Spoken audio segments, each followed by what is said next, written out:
ওকে, তোমরা লাইভে আসবার চেষ্টা করো। সানডে ক্লাসে অন্তত পক্ষে লাইভে আমি ম্যাক্সিমাম ছেলে মেয়েকে দেখতে যাই, নইলে না মানে তাহলে আমি রেকর্ডেড ক্লাসই করে দেবো, তাহলে লাইভ করার কি মানে হয়? ওকে, একটু তোমরা সিরিয়াস হও কিন্তু, মানে আমি সিরিয়াসনেসের বড্ড অভাব পাচ্ছি কিন্তু। ওকে, যাই হোক, এনিওয়ে চলো। আহ, আজকে যেটা ঘটনা হচ্ছে যে আজকে আগের দিনের ক্লাসটা করেছিলাম কিন্তু সেটা রেকর্ডিংসটা আসেনি। এনিহাও কালকে কিছু সমস্যা হচ্ছিল ওই কারণে। তো আমি আজকে একটুখানি সেই জিনিসটাকে রিপিট করব, সেই ক্লাসটা কি হয়েছিল সেটা আমি আগে করবো, কারণ কি ওটা না বুঝলে কিন্তু মুশকিল হয়ে যাবে। ওকে, তো আমরা যেখানে শেষ করেছিলাম, যেটা পড়ছিলাম সেটা হচ্ছে কলাম অ্যান্ড স্টার্টের মধ্যে অয়লার্স ফর্মুলা। অয়লার্স ফর্মুলা, ঠিক আছে? তো অয়লার্স ফর্মুলাতে কলম বাতিল করার যে লোডটা ছিল সেটা ছিল পিসিআর, এন্ড দ্যাট ইজ, সেটা আমরা পেয়েছিলাম হচ্ছে I square EI by L square. সেখান থেকে আমরা পেয়েছিলাম স্ট্রেসটা, ঠিক আছে? স্ট্রেসটা পেয়েছিলাম এই আই দিয়ে ভাগ করে, সেটা হয়েছিল pi square E by L E by K এর হোল স্কয়ার। সেখান থেকে আমরা বলেছিলাম যে যদি লং কলাম হয়, if it is a long column, ঠিক আছে, আর যদি তার পাশে যদি একটা শর্ট কলাম থাকে, তাহলে কি হবে? লং কলাম যেটা হবে তার এলই বেশি হবে, ঠিক আছে? তাহলে এলই যদি বেশি হয় তাহলে এই মানটা বেশি হবে, এই মানটা যদি বেশি হয় তাহলে এই মানটা কমে যাবে, এই মানটা যদি বাড়ে তাহলে এই মানটা কমে যাবে, কারণ এটা ভাইস ভার্সা রিলেশন। ওকে, তাহলে যার লেন্থ বেশি হবে তার সিগমা সিআর কম হবে, তার সিগমা সিআর কম হবে, আর যার লেন্থ কম হবে তার সিগমা সিআর কি হবে? সিগমা সিআর বেশি হবে। অর্থাৎ অর্থাৎ কি হবে? যে লোডটা সিগমা সিআর মানে কি? সেই স্ট্রেসটা, ঠিক আছে? হ্যাঁ, সব হবে, সব আস্তে আস্তে হবে।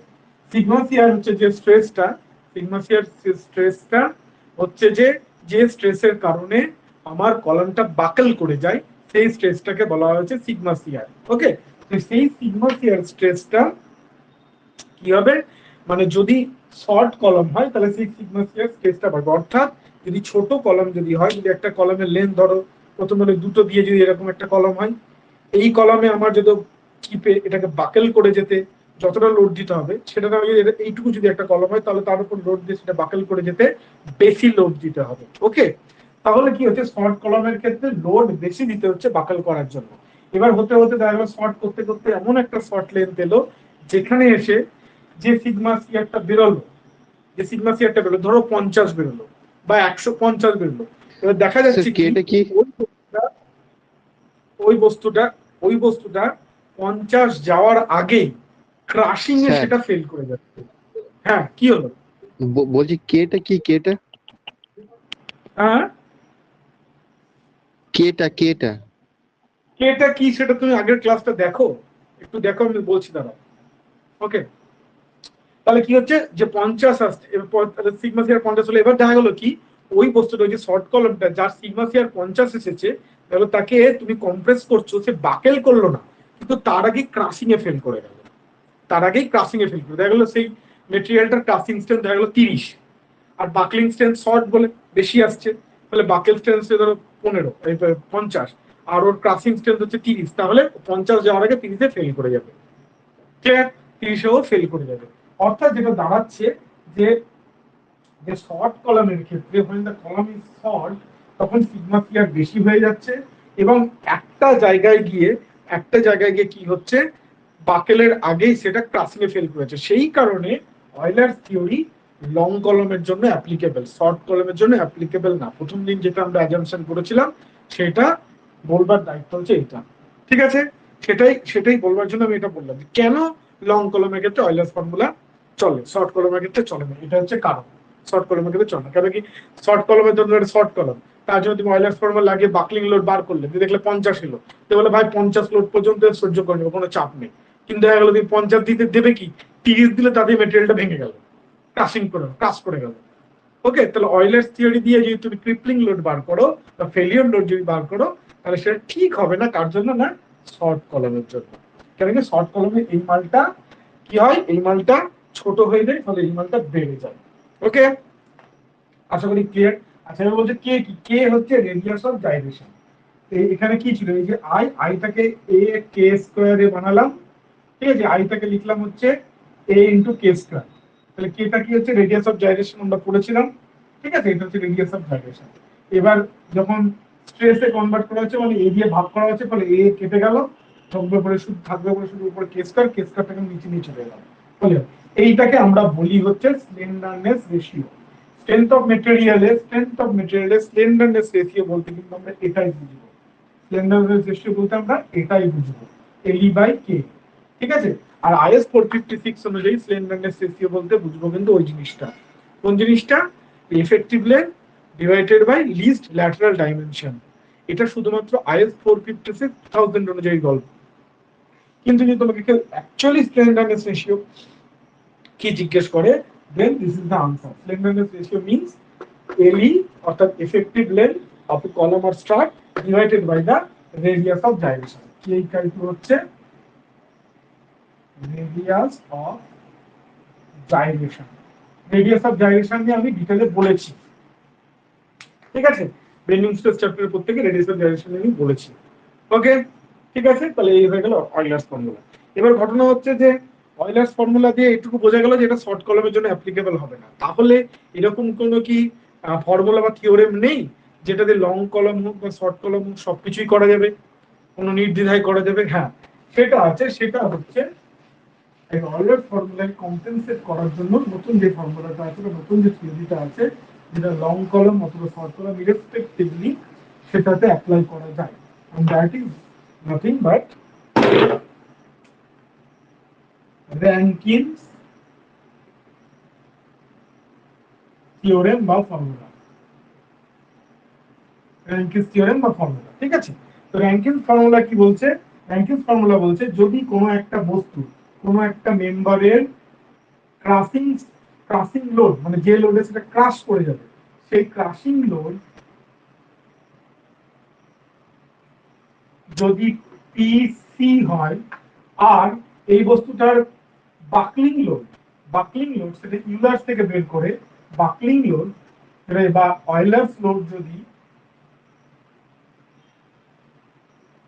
পিই হয়, তাহলে বলছে যে ইরেসপেক্টিভ অফ শর্ট কলম লং কলম হোক শর্ট হোক লং, আমাদের তো ভাববার দরকার নেই, যদি একটা কলম থাকে সেই কলমটা কোন লোডে গিয়ে ফেল করবে সেটা বার করতে পারবো কি দিয়ে, না র্যাঙ্কিন্স থিওরি দিয়ে। র্যাঙ্কিন্স থিওরিতে পি হচ্ছে এমন একটা লোড যে লোডটা দিলে কলমটা ফেল করবে। নাও সেই পিটা কিভাবে বার করা যায়, তুমি বললে 1/p equal to 1/pc plus 1/pe। This is called Rankine's theory বা র্যাঙ্কিন্স ফর্মুলা। ক্লিয়ার? সেখানে কি 1/p টা হচ্ছে ভাঙবার লোড, অর্থাৎ একটা কলামকে কত লোড দিলে ভাঙবে, পি পরিমাণ লোড দিলে ভাঙবে। এটা কে বলেছে? র্যাঙ্কিন বলেছে। সেই পিটা কিভাবে বেরোবে, যদি এই ফর্মুলেশনে তুমি ফেলো তাহলে তুমি পি বেরোবে। এখানে পিসি কি, ক্রাসিং স্ট্রেন্থ বসিয়ে দেবে, ক্রাসিং লোড। পি কি, অয়লার্স লোড, সেটাও বসিয়ে দেবে এখানে, দিয়ে এইটা করবে, সলভ করবে, তাহলে পেয়ে যাবে। ওকে, এবার এই ফর্মুলাটাকে একটা একটা র্যাঙ্কিংস কি করেছে এই জায়গাতে রাখিনি, সেটা একটা একটুখানি এগিয়ে নেওয়া হয়েছে, মানে এটা একটু ভাঙাচোরা করে একটা পার্টিকুলার স্ট্যান্ডার্ড ফর্মে গিয়ে নিয়ে যাওয়া হয়েছিল। তোমাদের প্রশ্ন যদি কোথাও র্যাঙ্কিং স্কেল থেকে দেয় তাহলে স্ট্যান্ডার্ড ফর্মুলাটা থেকে কিন্তু দেবে। তো চলো আমরা একটু স্ট্যান্ডার্ড ফর্মুলাটা একটু ডিরাইভ করে নিই। ওকে, তাহলে এখান থেকে পিটা আমরা কি বলতে পারি, পি বলতে পারি হচ্ছে এটা হলো উপরে চলে গেল PC P divide by PC plus P. Okay, এবার উপর নিচে তুমি পি দিয়ে ভাগ করে নাও, তাহলে উপরে তো পড়ে থাকলো পিসি একাই, আর নিচে পড়ে থাকলো হচ্ছে পি দিয়ে ভাগ করছি, তাহলে হচ্ছে PC by P plus 1। Clear? আচ্ছা, এবার লোড মানে কি জানি আমরা, স্ট্রেস গুণিত এরিয়া। তাহলে ধরে নাও ক্রাসিং স্ট্রেস হচ্ছে sigma C into area A divided by, এখানেও তাই সিগমা সি ইন্টু এরিয়া। আর পি মানে কি, অয়লার্স লোড। অয়লার্স লোড মানে হচ্ছে pi square EI by L effective square. তো এল এফেক্টিভ স্কোয়ারটা উপরে উঠে গেল, L E square plus 1। Clear? ঠিক আছে, তাহলে এটাকে আমরা ফার্দার দেখি, sigma C into A divided by কি, আচ্ছা এখানে আমরা আই কে ভেঙে নেব, আচ্ছা এখানে তাহলে আমরা sigma C A L effective square divided by pi square E, I কে আমরা ভেঙে নিচ্ছি এ ইন্টু কে স্কয়ার, এ কে ঘাঁচাং করে দিলাম প্লাস 1 আমার থাকলো, তাহলে হলো sigma C A divided by, এবার একটা জিনিস খেয়াল করে দেখো এইটুকু পার্ট অর্থাৎ sigma C by pi square E, এইটাকে যদি আমি একটা জিনিস দিয়ে বোঝাই অর্থাৎ sigma C by pi square E, এটাকে আমি সে আলফা, এটাকে আমি এই জিনিসটাকে আলফা বললাম, তাহলে কি দাঁড়াচ্ছে alpha into L E by K এর whole square plus 1, clear? Now এটাকে আমরা লিখতে পারি হচ্ছে sigma C into A by alpha, এটা হচ্ছে lambda square plus 1। This is called Rankine's theorem বা র্যাঙ্কিনস লোড, র্যাঙ্কিনস ক্রিপলিং লোড, ঠিক আছে? র্যাঙ্কিন সাহেবের অনুযায়ী এই পি পরিমাণ লোড যদি তুমি দাও তাহলে সেই কলামটা ফেল করে যাবে, ঠিক আছে? এক সেকেন্ড,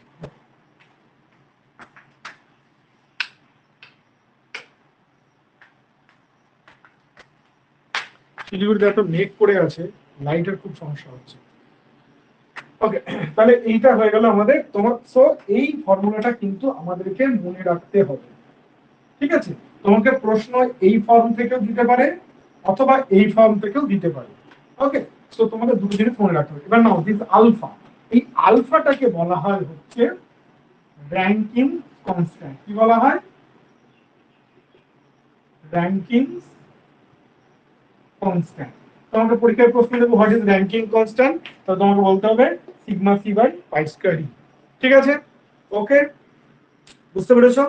তাহলে এই র্যাঙ্কিং থিওরি এসে বললো যে ঠিক আছে ভাই, লং কলাম হোক বা শর্ট কলাম হোক তোমাকে চোখ বন্ধ করে বসিয়ে দাও, তাহলে তোমার আনসার বেরিয়ে গেল, ঠিক আছে? তাহলে লং কলাম হোক শর্ট কলাম হোক ডাজন্ট ম্যাটার, ওকে?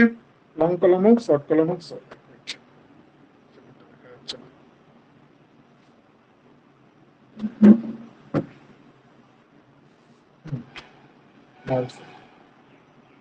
ঠিক আছে? ওকে, চলো এবার আমরা নেক্সট এর দিকে চলে যাই। তাহলে কলমের আমাদের সমস্ত কিছু শেষ হয়ে গেল, এখানে কলম স্টার্টে আর আলাদা করে আর কিছু নেই। এবার আমরা স্ট্রাকচার অ্যানালাইসিসে ঢোকার আগে আরেকটা জিনিস আমাদের রয়েছে, যেটার ব্যাপারে আমি আগে একটুখানি করে পড়িয়েছি, বাট স্টিল এটা আমি একটুখানি বলে দিচ্ছি, কেন কি স্ট্রেংথ অফ মেটেরিয়াল এই জিনিসটা রয়েছে, ড্যাম, রিটেনিং গ্র্যাভিটি ওয়াল, আর এই সবগুলোতেই কিন্তু যেটা মেন যে থিওরি এর পেছনে রয়েছে বা যে জায়গা থেকে পিএসসি যেইতে প্রশ্ন হয় সেটা হচ্ছে direct stress and bending stress.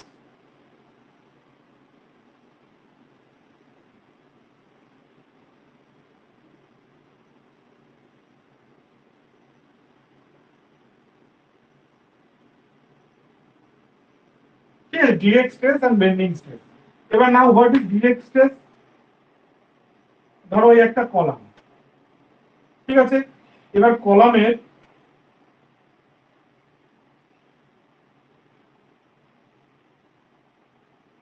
এই হচ্ছে সেকশন, ঠিক আছে? এবারে দুটো অ্যাক্সিস, এই একটা অ্যাক্সিস, এই একটা অ্যাক্সিস, ঠিক আছে?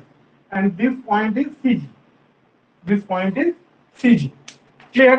আচ্ছা, এবার তুমি কলমে তো আমরা জানি কম্প্রেসিভ লোড লাগবে, এবার তুমি একদম সিজি তে একটা কম্প্রেসিভ লোড লাগিয়ে দিবে, ওকে? কম্প্রেসিভ লোড একটা লাগিয়ে দিবে, তাহলে কি হবে? এই বস্তুর মধ্যে কত পরিমাণ স্ট্রেস জেনারেট হবে আমরা জানি খুব সোজা ভাবে, এর মধ্যে যে স্ট্রেসটা জেনারেট হবে সেটাকে আমরা বলবো যে লংগিটিউডিনাল স্ট্রেস, সেটার মান হবে হচ্ছে পি বাই এ, সেটা হচ্ছে কম্প্রেসিভ স্ট্রেস, ওকে? আচ্ছা, এই জিনিসটাকেই আমরা বলি কিন্তু হচ্ছে ডিরেক্ট স্ট্রেস, এটাকেই বলি আমরা ডিরেক্ট স্ট্রেস, ঠিক আছে? এটাকে আমরা বলি হচ্ছে direct stress, sigma C equal to P by A, clear? আচ্ছা, এবার ঘটনা হচ্ছে কি, যদি ধরো আমার এই পি লোডটা একদম এক্স্যাক্টলি পি তে না কাজ করে একটুখানি সরে গেল, সরে গেল মানে কি, সরে গেল মানে হচ্ছে ধরো আমার পিটা একদম এক্স্যাক্টলি এখানে কাজ করলো না, কাজ না করে আমার একটুখানি এদিকে সরে এলো, এই জায়গায় কাজ করছে। এই যে এর যে এখন এই যে সিজি বা মেইন অ্যাক্সিস থেকে একটা ধরো ডিস্টেন্সে সরে গেল, সে ই ডিস্টেন্সে সরে গেল, ঠিক আছে, এরকম হলো। ক্লিয়ার? মানে এই অ্যাক্সিস ধরে নাও এটা এক্স এক্স অ্যাক্সিস, ধরে নাও এটা আমার এক্স এক্স অ্যাক্সিস। তো এক্স এক্স অ্যাক্সিস বরাবর একদম সিজি তে কাজ আগে করছিল, কাজ না করে একটুখানি মাল সরে গেল। এবার সরে যাওয়ার জন্য কি হবে? প্রথম কথা, সরে যাওয়ার জন্য দেখো একটা জিনিস হচ্ছে যে তুমি কম্প্রেসিভ লোড দিচ্ছই, আগেও দিচ্ছিলে এখনো দিচ্ছ, মানে আগেও তুমি লোড একদম মাঝখানে দিচ্ছিলে, এখন মাঝখানে না দিয়ে একটু সরে গিয়ে দিলে, ঠিক আছে। এই আমার কলমে আগে আমি একদম এইখানে মাঝখানে দিচ্ছিলাম, মাঝখানে লোড না দিয়ে আমি একটুখানি একটু ধারে সরে এলাম। বাট এই যে লোড দিচ্ছি, এই লোড দেওয়ার জন্য কি হচ্ছে, বস্তুর মধ্যে কিন্তু একটা কম্প্রেসিভ স্ট্রেস আসছেই। ওকে, ফলে ইন দিস কেস আমার একটা ডিরেক্ট স্ট্রেস কিন্তু সেখানে থাকবে। ওকে, ডিরেক্ট স্ট্রেস আমার একটা থাকবে যদি আমার লোড থাকে, তাহলে কি কম্প্রেসড থাকবে, কারণ কি তুমি কম্প্রেশন করছো ভাই, তো ওটা আসবেই, ওটা কোনো গল্প নেই। বাট ওর সাথে সাথে আরেকটা এক্সট্রা জিনিস এখানে আসবে, কি না এখানে আমার পিটা সিজি থেকে সরে গেছে, কতটা সরে গেছে, একটা ডিস্টেন্স সরে গেছে। এবার এই ডিস্টেন্স সরে যাওয়ার জন্য কি হবে, যখন লোড একটা ডিস্টেন্স হয়ে যায় তখন কি হয়, একটা সিজির থেকে একটা ডিস্টেন্স ক্রিয়েট করে একটা লোড, তখন কি হয়, একটা মুভমেন্ট জেনারেট করবে। ওকে, একটা বেন্ডিং মুভমেন্ট জেনারেট করবে, ঠিক আছে। তার মানে এখানে একটা এক্সট্রা বেন্ডিং মুভমেন্ট আসবে। এই বেন্ডিং মুভমেন্টের মান কত, পি গুণিত ই, অর্থাৎ পি লোড ই ডিস্টেন্সে কাজ করছে, সেই জন্য মুভমেন্ট এসেছে কোথায়, না অ্যাবাউট সিজি। সিজি পয়েন্ট বরাবর কত মুভমেন্ট হলো এই লোডটার জন্য, পি গুণিত ই। সিম্পল ব্যাপার, এগুলো আমরা জানি, একদম সোজা জিনিস। তাহলে আমার একটা এক্সট্রা মুভমেন্ট হলো এই লোডটা একটুখানি দূরে কাজ করার জন্য। এবার যখন কোনো মুভমেন্ট আসে কোনো একটা পয়েন্টে, কোনো একটা লেয়ারে, এই লেয়ারটা একটা মুভমেন্ট হলো, কোনো একটা লেয়ারে যখন মুভমেন্ট আসে, তাহলে কি হবে, মালটা প্রথম কথা এরকম করে বেঁকাবে,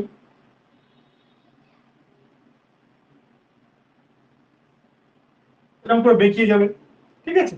আচ্ছা, তার মানে কি, মুভমেন্ট আসার জন্য এর যে প্রত্যেকটা লেয়ারে ঘাঁচাং ঘাঁচাং করে যে কোনো যদি একটা লেয়ার কাটো, তাহলে সেই লেয়ারে মুভমেন্টের জন্য কি আসবে, একটা স্ট্রেস আসবে, যেই স্ট্রেসটাকে আমরা বলি হচ্ছে বেন্ডিং স্ট্রেস।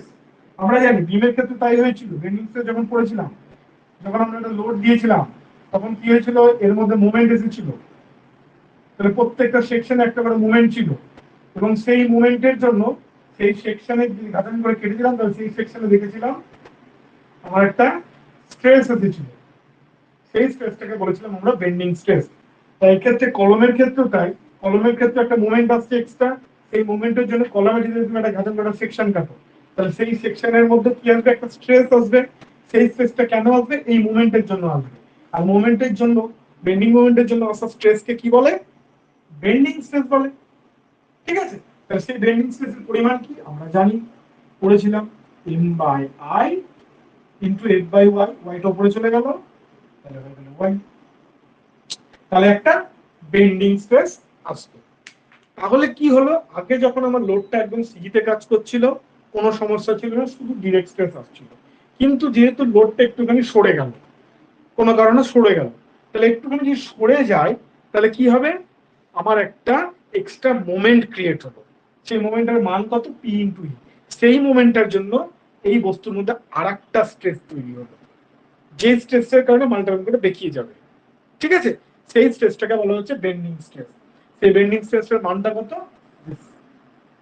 ঠিক আছে। এখানে বেন্ডিং স্ট্রেসের জন্য আমরা একটাই ফর্মুলা বলেছি। ওকে, আচ্ছা, এবার একটা জিনিস খেয়াল করে দেখো,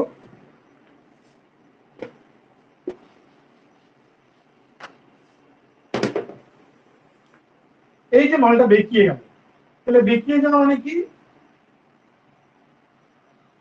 এই পোর্শনটা আমার কম্প্রেশনে এলো, এই পোর্শনটা আমার টেনশনে এলো, তাই তো। এই পোর্শনটা আমার কম্প্রেশনে এলো, আর এই পোর্শনটা আমার টেনশনে এলো। আর এই যে সেকশনটা কিরকম থাকলো, এই যে আগে যে সেকশনটা এখন এরকম হলো, আমার ছবিতে দেখাতে একটু অন্য জায়গায় হয়ে গেছে তাই, বাট বুঝে যাও এই সেকশনটা এই সেকশন। ওকে, তাহলে এই যদি আমার কম্প্রেশন এই বরাবর যায়, তাহলে সেই সেকশনটাকে ছেদ করে যখন সেকশনটা দেখবে কোন বরাবর পাবে, এই বরাবর। ঠিক আছে, তাহলে এই বরাবর এটা হয়ে যাবে আমার নিউট্রাল অ্যাক্সিস, নিউট্রাল অ্যাক্সিস এই সেকশনটা, তাহলে এটা হয়ে যাবে আমার নিউট্রাল অ্যাক্সিস। ক্লিয়ার? তাহলে এই ক্ষেত্রে হয়ে যাবে এটা হয়ে যাবে আমার নিউট্রাল অ্যাক্সিস। ওকে, এটা হয়ে গেল আমার নিউট্রাল অ্যাক্সিস। এবারে যদি ভালো করে খেয়াল করে দেখো, আমার এই পোরশনে এই সেকশনটা যদি তুমি ধরো, একই ব্যাপার, ওটা ধরো এটা ধরো, যাই ধরো না কেন, এই সেকশনে এই জায়গাটাতে আমার হচ্ছে কম্প্রেশন, আর এই জায়গাটাতে হচ্ছে আমার টেনশন। ঠিক আছে, এই জায়গাটাতে হচ্ছে আমার কম্প্রেশন, এই জায়গাটাতে টেনশন। কেন হচ্ছে এটা? কেন কি আমার এই জিনিসটার উপর,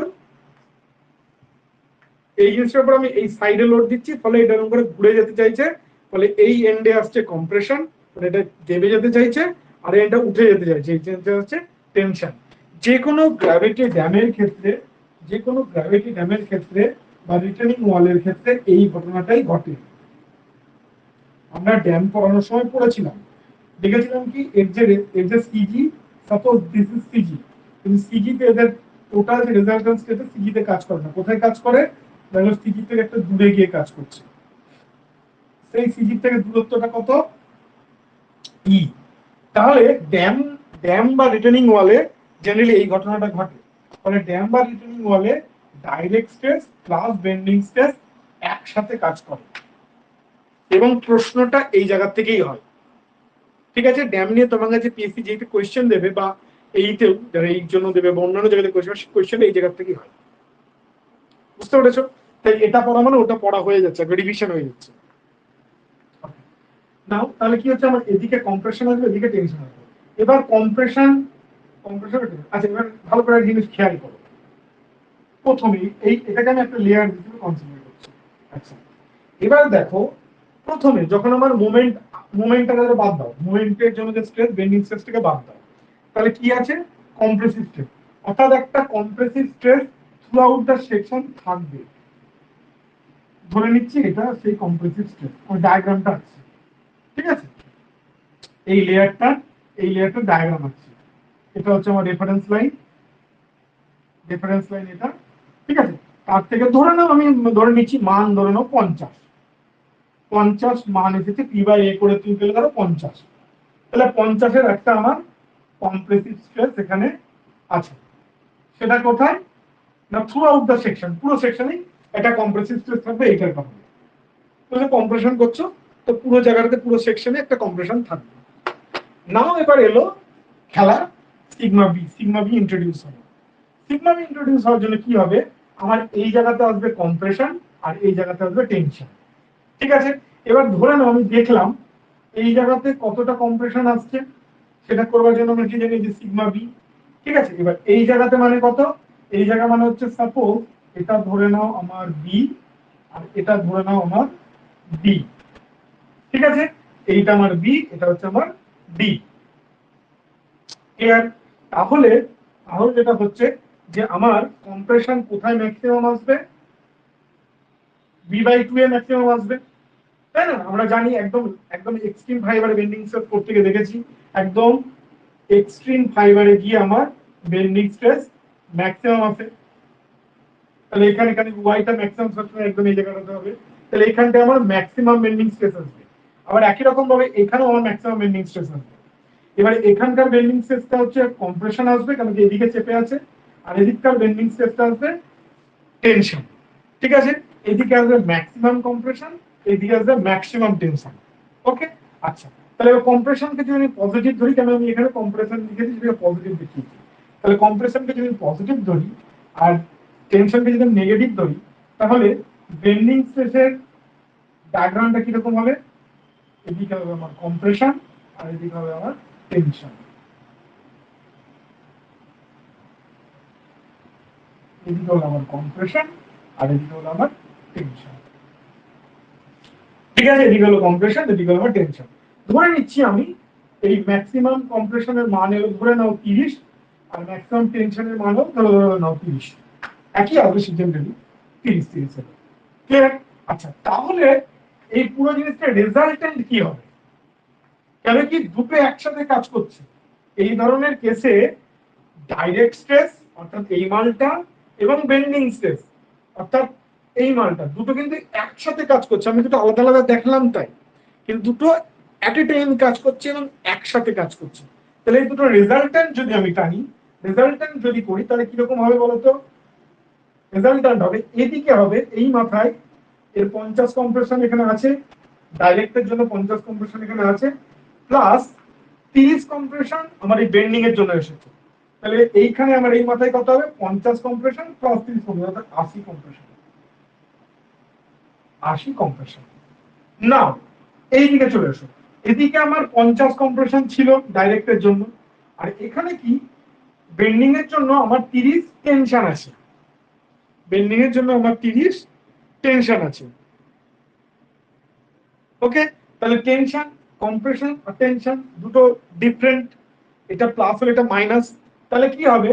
এখানে আমার 50 কম্প্রেশন ছিল, 30 টেনশন, মানে কি 50 থেকে 30 খেয়ে খেয়েছে, মানে 50 আমার জমানো ছিল আর টেনশনকে ধরো খরচ করা, তাহলে 30 খরচা হয়ে গেছে। তাহলে রইলো পরে কত? এখন আমার ব্যালেন্স আছে, সেটা কত? 20। 50 minus 30 that is equal to 20।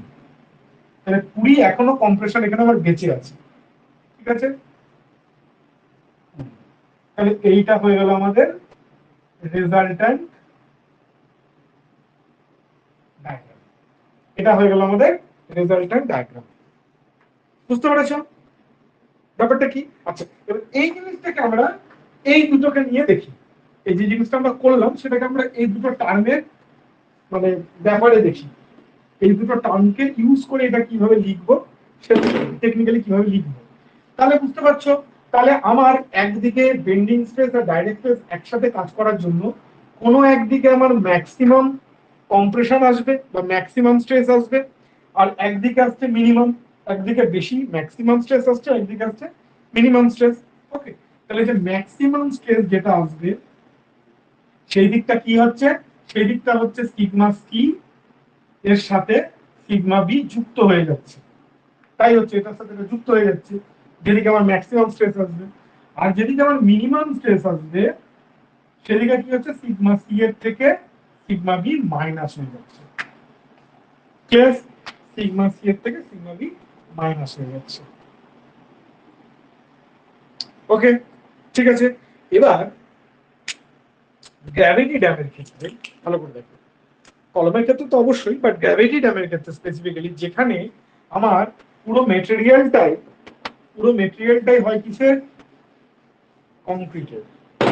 Gravity ড্যামের ক্ষেত্রে আমার পুরো মেটেরিয়ালটাই হয় কংক্রিটের। এবার এইখানে কংক্রিট, আমরা তো জানি যে কংক্রিট টেনশন নিতে পারে না। কংক্রিট টেনশন নিতে পারে না। কম্প্রেশন ভাই ঠিক আছে, আমার কোনো অসুবিধা নেই, টেনশন আমি নিতে পারবো না। তাহলে একটা গ্র্যাভিটি ডামে যদি এই যে এই ধরনের কেস যদি ঘটে, অর্থাৎ সিজি এখানে আর আমার লোড এখানে কাজ করছে, তাহলে বুঝতে পারছো এখানে পি গুণিত ই ঘটবে। আর পি গুণিত ই ঘটার জন্য আমার কি হবে? যদি আমি স্ট্রেস ডায়াগ্রাম দেখি তাহলে এরকমই ঘটবে, মানে এখানে বেশি স্ট্রেস আর এখানে কম স্ট্রেস, এরকম আসবে। এর নিচের স্ট্রেস ডায়াগ্রাম এরকমই হবে। বুঝতে পেরেছো? তাহলে এবার যদি আমার একটা গ্র্যাভিটি ড্যামকে সেফ থাকতে হয়, যদি সেফ থাকতে হয়, তাহলে অবশ্যই আমার কংক্রিটের মধ্যে টেনশন আসা চলবে না। টেনশন আসা চলবে না। যেমন এখানে একটুখানি কম্প্রেশন এখনো বেঁচে আছে, মানে 50 ছিল 30 হয়েছে, 30 খরচা হয়েছে। এবার যদি ধরো এমন কেস হলো যে এসেন্ট্রিসিটিটা বেড়ে গেল, ঠিক আছে, এসেন্ট্রিসিটিটা বেড়ে গেল। এসেন্ট্রিসিটি বেড়ে যাওয়া মানে কি? পি বেড়ে যাবে, এই এম বেড়ে যাবে। এম বেড়ে যাওয়া মানে কি? সিগমা বি বেড়ে যাবে। হলো, মানে আগের কেসে ধরো 30 এসেছিল, এসেন্ট্রিসিটি ধরো 2 ছিল, এবার তুমি এসেন্ট্রিসিটিকে 4 করে দিলে। 4 করে দিলে মানে কি? এখানে 4 বসলো, তাহলে এম ডবল বেড়ে গেল, ডবল হয়ে গেল। তাহলে এটা ডবল হয়ে গেল মানে সিগমা বিও বেড়ে গেল, ডবল হয়ে গেল। তাহলে এখন সিগমা, এখন 30 হয়ে গেল কত? 60।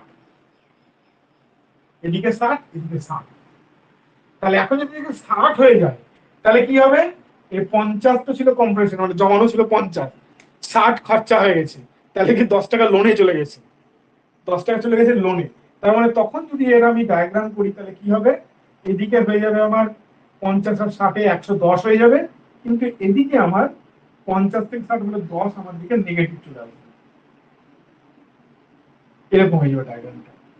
ঠিক আছে, এবার আমরা কি জানি, আমরা জানি যে কংক্রিট স্ট্রাকচারে গ্র্যাভিটি ড্যামে যেন টেনশন না আসে, তাহলে for the safety of the gravity concrete dam আমাকে নো টেনশন আনতে হবে, অর্থাৎ এখানে যেন আমার অন্তত পক্ষে এই মানটা যেন কিছুটা থেকে অন্তত পক্ষে 0 হোক ভাই, কম্প্রেশন নাই টেনশনও নাই, কিন্তু যেন টেনশনের দিকে না যায়। ঠিক আছে, বুঝতে পারছো? তার মানে কি এদিকে স্ট্রেস কোনটা, এদিকে স্ট্রেস হচ্ছে সিগমা মিনিমাম। আচ্ছা মাইন্ড ইট, আমার এসেন্ট্রিসিটিটা এই সিটি থেকে ডান দিকে সরেছে বলে এদিকে কম্প্রেশন হচ্ছে, এদিকে টেনশন হয়েছে। এটা যদি আমার এদিকে সরতো তাহলে কিন্তু আমার এদিকে কম্প্রেশন হচ্ছে, এদিকে টেনশন আসতো। এটা তোমরা নিজেরা বুঝে যাবে যে যেদিকে লোড দিচ্ছি সেদিকে বেঁকবে। লোডটা যদি আমি এদিকে চাপাতাম, একটু এদিকে করে দিতাম, তাহলে এইভাবে বেঁকতো, তাহলে এদিকে কম্প্রেশন আসতো, ওদিকে টেনশন হতো। এটা কিন্তু তোমাকে অনেক সময় কোয়েশ্চেনে ঘুরিয়ে দিতে পারে, সো বুঝে নেবে কোন দিকে কম্প্রেশন কোন দিকে টেনশন। ভালো, তাহলে সিগমা মিনিমাম হচ্ছে আমার এটা, সিগমা মিনিমাম হচ্ছে আমার এটা। তাহলে এটাকে অবশ্যই কি হতে হবে না, 0 হতে হবে, এর কম যেন না হয়। একদম লিমিটিং কেসে বলছি, যখন নো টেনশন, নো কম্প্রেশন, কারণ এর চেয়ে একটু যদি বেড়ে যায় মিনিমাম, ঠিক আছে, তাহলে কিন্তু টেনশন ঢুকে যাবে। তাহলে ফর দ্য লিমিটিং কেস, যাতে এখানটায় 0 হওয়াটা লিমিটিং, মানে কমতে কমতে কমতে কমতে 0 হবে, এটা লিমিটিং কেস। চলো আমরা সেই লিমিটিং কেসটা এখানে ধরে নিচ্ছি। ওকে, লিমিটিং কেসটা আমি ধরে নিচ্ছি। তাহলে দেখি সেক্ষেত্রে আমরা কতটা ম্যাক্সিমাম এসেন্ট্রিসিটি হতে পারে। তাহলে দাঁড়াচ্ছে হচ্ছে সিগমা সি মানে হচ্ছে আমার P by A minus sigma B মানে কত, এম, এম এর মানটা আমি বসিয়ে দিলাম পিই বাই আই কে বলে দিলাম আমি এ ইন্টু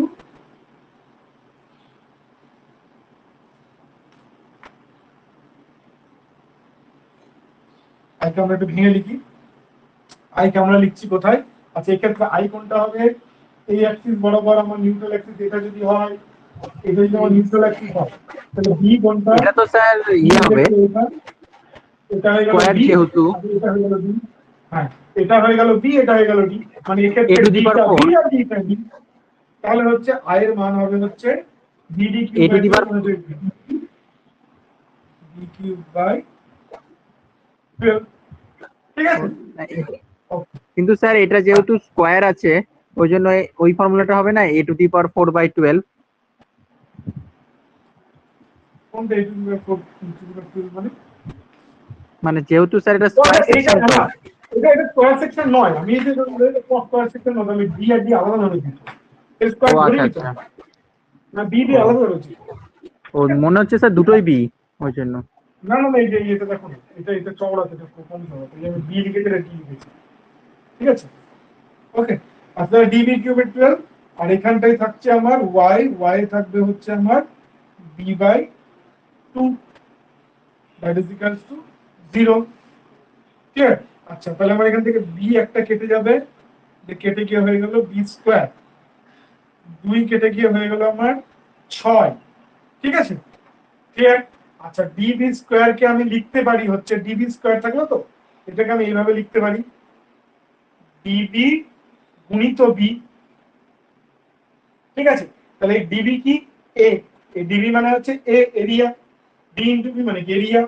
তাহলে আমরা এটাকে লিখতে পারি হচ্ছে পি বাই এ কে যদি আমি কমন নিয়ে নিই, তাহলে 1 মাইনাস এখানে পি বাই এইচ কমন চলে গেল, তাহলে 6টা উপর উঠে গেল, তাহলে হচ্ছে 6 P by B equals to 0, B equals to 0। ঠিক আছে, তাহলে এখান থেকে আমি পাবো হচ্ছে দুটোর গুণফল 0, এই মানটা যেহেতু 0 না তাহলে এই মানটাই 0 হবে। এক্ষেত্রে আমি পাবো হচ্ছে কি E equals to B by 6, E equals to B by 6। অর্থাৎ কি বোঝাচ্ছে, অর্থাৎ এখান থেকে এটা বুঝলাম যে এই যে এসেন্ট্রিসিটি, এই যে এসেন্ট্রিসিটি অর্থাৎ পি বললাম না, পি প্রথমে এখানে ছিল, তারপর 4 সরিয়ে দিলাম, তাহলে পুরো গল্পটা অন্যরকম হয়ে গেল। তাই কতটা সরাতে পারবো, মানে এসেন্ট্রিসিটির মান ম্যাক্সিমাম কতটা করলে এখানে 0 ফোর্স আসবে, মানে এইদিকে মিনিমামটা 0 হবে, তার থেকে একটুখানি যদি বাড়িয়ে দিই তাহলে এদিকে টেনশন চলে আসবে। তো সেটা কতটা, তো সেই ইটার মান হচ্ছে এই যে এখানে যে লেন্থ আছে তার 6 যেন হয়। অর্থাৎ অর্থাৎ ধরো ধরো আমার এইটা একটা ড্যাম, এই ড্যামের আমার বেস উইডথ হচ্ছে ধরে নাও হচ্ছে ধরো 90, বেস উইডথ হচ্ছে ধরো 60, বেস উইডথ হচ্ছে আমার 60, এটা ধরো 60। তাহলে তোমাকে কোয়েশ্চেন করলো ধরো 60 মিটার, ধরো তোমাকে কোয়েশ্চেন করলো যে এক্ষেত্রে একটা গ্র্যাভিটি ড্যামের বেস উইডথ হচ্ছে 60, তাহলে এক্ষেত্রে আমার এসেন্ট্রিসিটি ম্যাক্সিমাম কত হতে পারে, যার জন্য আমার নো টেনশন কেস আসবে, লিমিটিং কেস আসবে, ঠিক আছে, নো টেনশন নো কম্প্রেশন এই কেস আসবে।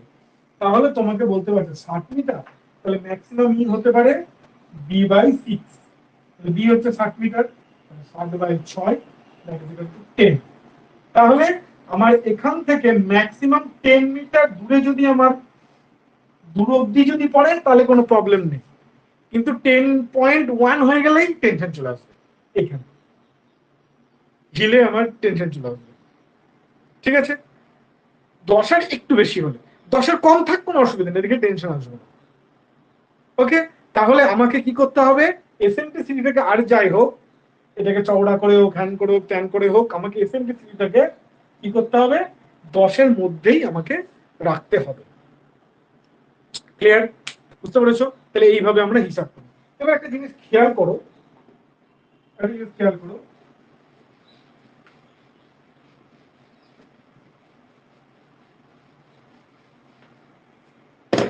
এই ড্যামের ধরো আমি একটা স্ট্রিপ ধরলাম, একটা পোর্শন ধরলাম, সেটাকে আমি দেখছি।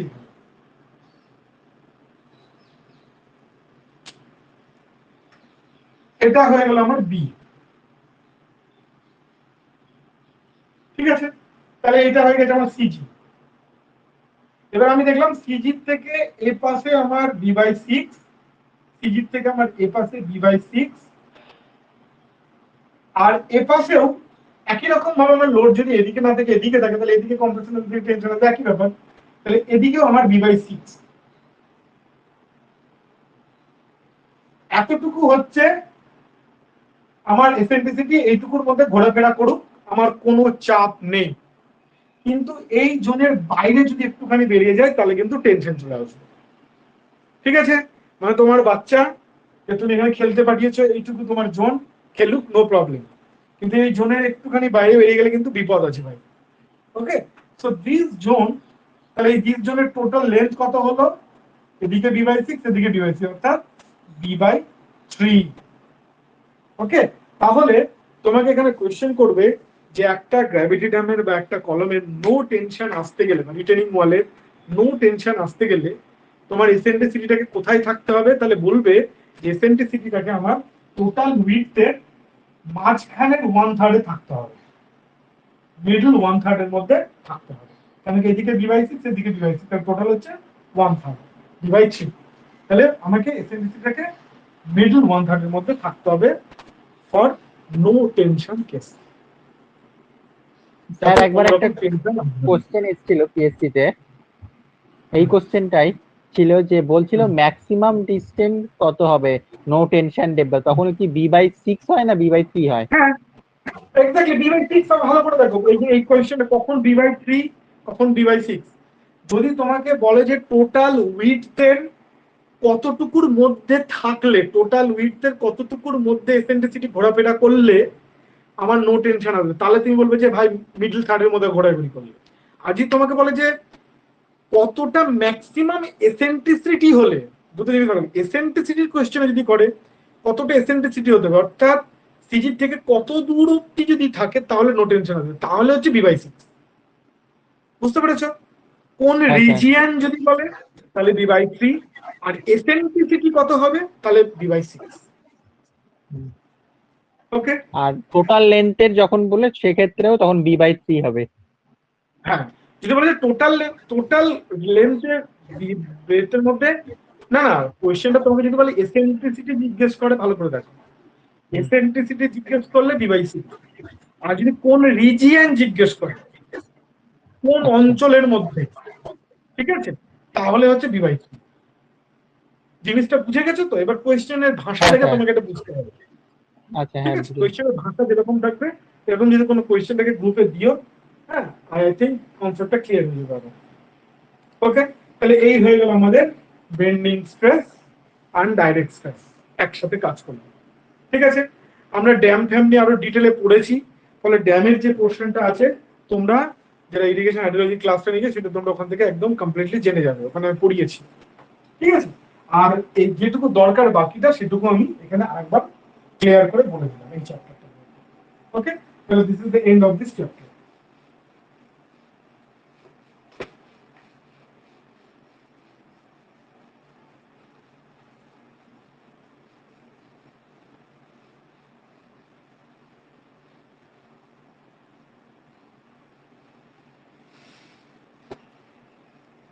নাও এবার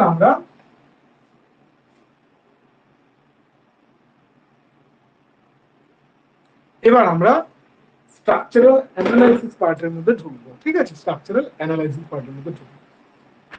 যদিও বা স্ট্রেংথ অফ মেটেরিয়াল আর স্ট্রাকচারাল অ্যানালাইসিস এর আলাদা করে নয়, সবই ওই কানেক্টেডই জিনিস, আমি আগেও বলেছি। বাট মোটামুটি আমি এটাকে স্ট্রাকচারাল অ্যানালাইসিস এখন বলতে পারি, যেটুকু আমাদের দরকার পিএসসি জেইর জন্য সেই স্ট্রাকচারাল অ্যানালাইসিসটার দিকে আমরা এবার ঢুকবো। ঠিক আছে, এবং অবশ্যই যারা এই লেভেলে পড়াশোনা করবে তাদের জন্য এইটা হচ্ছে ফার্স্ট স্টেপ পড়বো আমরা। ঠিক আছে, তাদেরও একই জিনিসই পড়তে হবে, কিন্তু ফার্স্ট স্টেপ পড়বো আমরা। ঠিক আছে, এই জন্য যারা প্রিপারেশন হবে এদের আরেকটা স্টেপও পড়তে হবে, স্ট্রাকচারের আরেকটা অ্যাডভান্সও পড়তে হয়, বাট সেটা পিএসসি জেইর জন্য নয়। বাট আমি যতটা পারবো এই পোর্শনের একদম ম্যাক্সিমামটা বলে দেবো। ওকে, আচ্ছা, মানে এটার জন্য দেখো তোমাকে আর কি পিএসসি জেই মানে এই জন্য এই জিনিসটা এটাই ম্যাক্সিমাম। ওকে, আচ্ছা, চল এবার ঘটনা হচ্ছে কি, আমরা একটা বিম বা একটা কলাম যাই হোক না কেন, সেই কলামের ফেল যাতে না করে সেটাই হচ্ছে আমাদের মেন কনসার্ন। স্ট্রাকচারে যাতে আমার মেম্বার ফেল না করে এটা হচ্ছে আমার কনসার্ন। এবার ফেল করা মানে কি, দুটো জিনিস ভাবে ফেল করা, আমি আগেও বলেছি দুটো জিনিস ভাবে ফেল করা। এক হচ্ছে যে মেটেরিয়াল দিয়ে আমার বিমটা তৈরি, সেই মেটেরিয়ালটা ইটসেলফ ভেঙে গেল, ফেল করে গেল।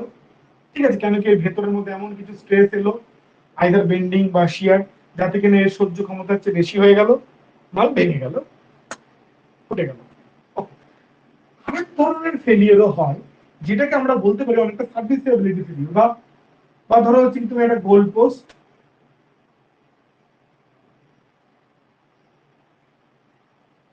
এরকম রেখেছো, এবার তুমি এখানে ঝুলতে প্রতিদিন ঝুলতে ঝুলতে ঝুলতে কি হলো, গোল পোস্টটা গেল এরকম করে বেঁকিয়ে, গোল পোস্টটা গেল আমার এরকম করে বেঁকিয়ে।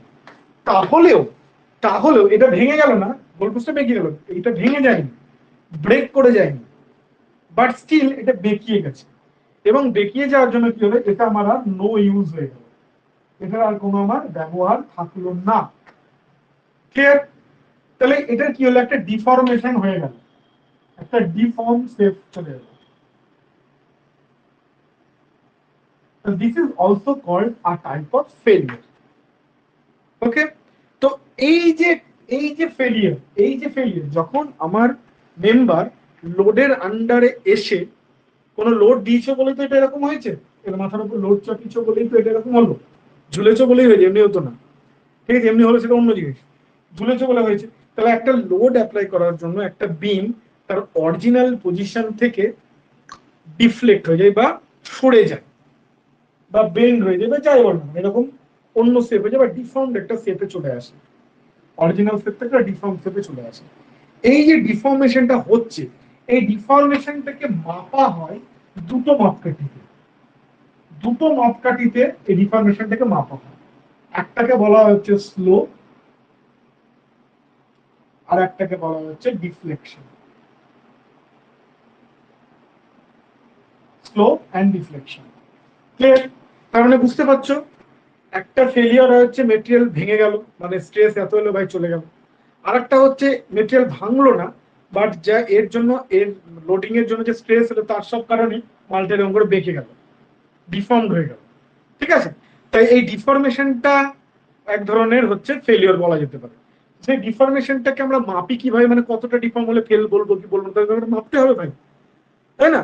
দেখা গেলো আর কি হয়েছে, আমাকে কেউ ধাক্কা দিলে আমি এতটা সরলাম, আমার বন্ধুকে ধাক্কা দিলে সে এতটা সরে গেল, তো দুজনের মধ্যে তো পার্থক্য হলো, কোনোটাকে বলবো ভাই এ শেষ, এ বাদ না। তো এই যে মাপকাঠিটা, সেই জন্য এটাকে মাপতে হবে ডিফরমেশনটাকে, যে বলবো যে এতটার মধ্যে যদি ডিফর্ম হয় তাহলে ঠিক আছে, এর চেয়ে বেশি হয়ে গেলে ভাই এটা নেওয়া যাবে না।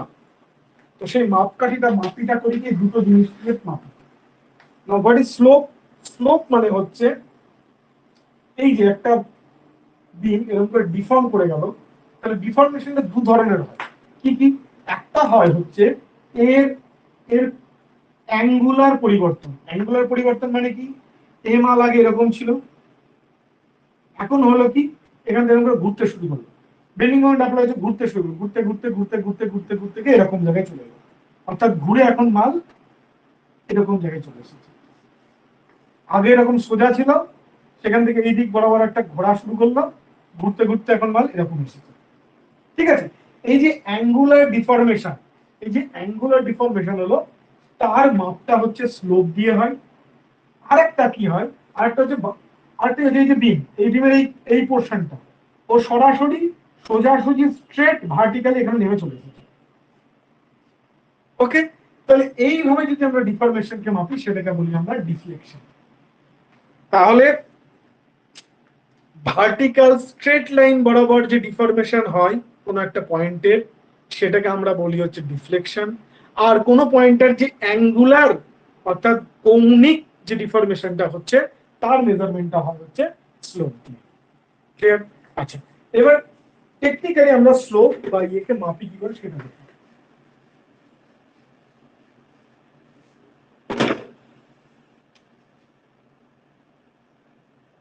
বিম আমার এইভাবে দেখলো,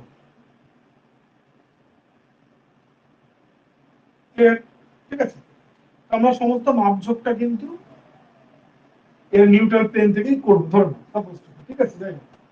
তো সেই জন্য আমি এটাকে না একটা পয়েন্ট দিয়ে দেখাই, নাহলে কনফিউশন ক্রিয়েট করে লাভ নেই। আগে ছিল বিম এরকম, এখন হয়ে গেল বিম এরকম। ঠিক আছে, তাহলে অ্যাঙ্গুলার মেজারমেন্টকে আমরা এইভাবে মাপবো।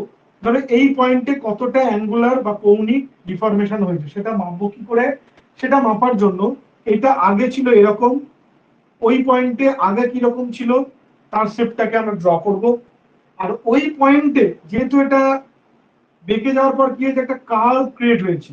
কি ক্রিয়েট হয়েছে? একটা কার্ভ ক্রিয়েট হয়েছে। তাহলে সেই কার্ভের নিশ্চয়ই প্রত্যেকটা পয়েন্ট একটা করে ট্যানজেন্ট ড্র করা যাবে। তাহলে আমরা ওই পয়েন্টের উপর একটা ট্যানজেন্ট ড্র করব। ঠিক আছে, তাহলে ওই পয়েন্টটা আগে কি শেপে ছিল, আর এখন ওই পয়েন্টটা কার্ভ হয়ে যাওয়ার পর সেই কার্ভের উপর ট্যানজেন্ট ড্র করব। এই দুটোর মধ্যে যে কোণ তৈরি হবে সেটাকেই বলবো হচ্ছে সেই পয়েন্টের স্লোপ। সেটাকেই বলবো আমরা সেই পয়েন্টের স্লোপ। ক্লিয়ার?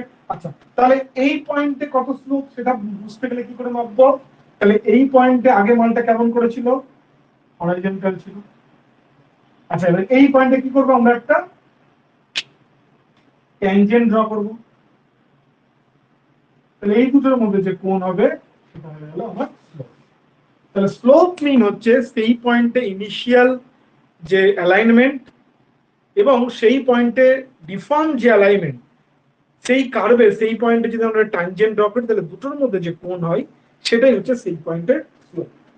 ওকে, আর ডিফ্লেকশন মানে তো আমরা আগেই বুঝে গেলাম, একদম সরাসরি যে মানটা নেমে এসছে এই মানটা থেকে এই মানটা, এই যে ডিরেক্ট ডিসটেন্স, এটাকে আমরা বলি হচ্ছে ডিফ্লেকশন। ডিরেক্ট যে ডিসটেন্স সেটাকে আমরা বলি হচ্ছে ডিফ্লেকশন। ক্লিয়ার? ঠিক আছে, আচ্ছা, এবার একটা জিনিস খেয়াল করো, তাহলে স্লোপ আর ডিফ্লেকশন কি জিনিস সেটা মোটামুটি আমরা বুঝে গেলাম। আচ্ছা, এবার একটা জিনিস হলো, এই যে একটা বিম, বিমটা যে আমার একটা মুভমেন্ট এলো, এর জন্য এর উপর একটা মুভমেন্ট এলো, একটা লোড দিল, লোডের কারণে কি হলো, একটা মুভমেন্ট এলো, সেই মুভমেন্টের জন্য এরকম করে বেঁকিয়ে গেল। ঠিক আছে, সেই মুভমেন্টের জন্য এটা বেঁকিয়ে গেল। আচ্ছা, এই যে বেঁকিয়ে যাওয়ার জন্য কি হলো, তার মানে কি আমার একটা কার্ভেচার ক্রিয়েট হলো। আগে বিমটা সোজা ছিল, অর্থাৎ এখানকার কার্ভেচার যেটা ছিল সেটা হচ্ছে ইনফাইনাইট ছিল, এটা আমি বলেছি আগের ক্লাসগুলোতে। এই যখন একটা কার্ভ হয়ে গেল তখন এখানে একটা আমার সেই কার্ভেচারের একটা রেডিয়াস আসবে। এটা তখন কার্ভ হয়ে গেল বেঁকে যাবে, তাহলে সেই কার্ভেচারের একটা রেডিয়াস আসবে। ওকে, সেই রেডিয়াসটা কত? সেই রেডিয়াসটা আমরা বেন্ডিং স্ট্রেসের ফর্মুলা থেকে পাই।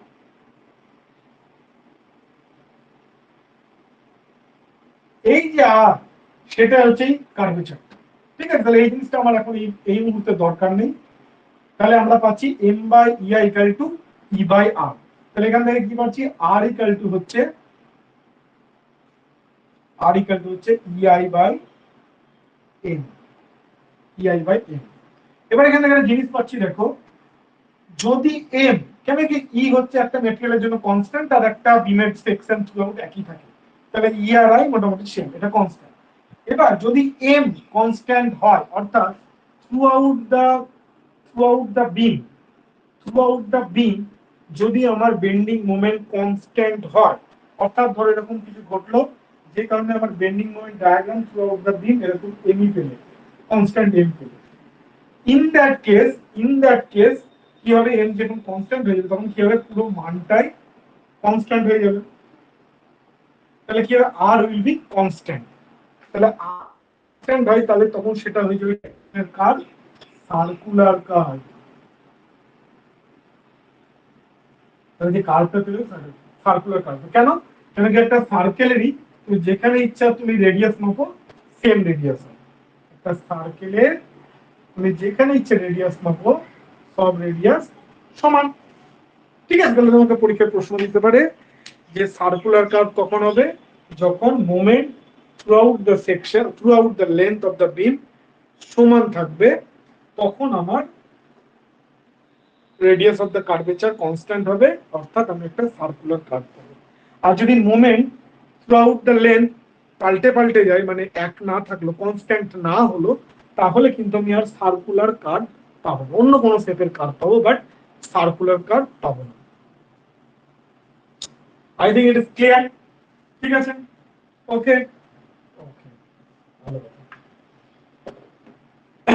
এবার একটা জিনিস দেখো, তাহলে আমরা কি পেলাম? আমরা পেলাম যে একটা বিমের উপর লোড চাপালাম, লোড চাপানোর জন্য কি হলো? বিমটা মধ্যে শিয়ার ফোর্স এলো, বেন্ডিং মোমেন্ট এলো। ঠিক আছে, এবং সেই শিয়ার ফোর্স, সেই বেন্ডিং মোমেন্ট আসার জন্য কি হলো? মেম্বারটা বা বিমটা ডিফ্লেক্ট করলো, অর্থাৎ বিমের মধ্যে স্লোপ এলো অ্যান্ড ডিফ্লেকশন এলো। ঠিক আছে, তাহলে বুঝতে পারছো প্রত্যেকটা জিনিস একটা একটার সাথে কানেক্টেড। লোড এলো, লোডের জন্য শিয়ার ফোর্স, তার জন্য বেন্ডিং মোমেন্ট, তাদের জন্য slope and deflection. So all are connected. That means there must be a connection বা relation among all this terms. সমস্ত টার্মের মধ্যে একটা সম্পর্ক আছে। তাহলে আমরা এখন যেটা পড়ব সেটা হচ্ছে রিলেশন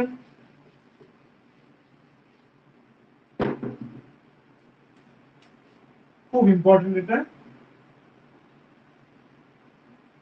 রিলেশনশিপ among কিসের মধ্যে? প্রথমে হচ্ছে আমাদের লোডিং, অর্থাৎ রেট অফ লোডিং,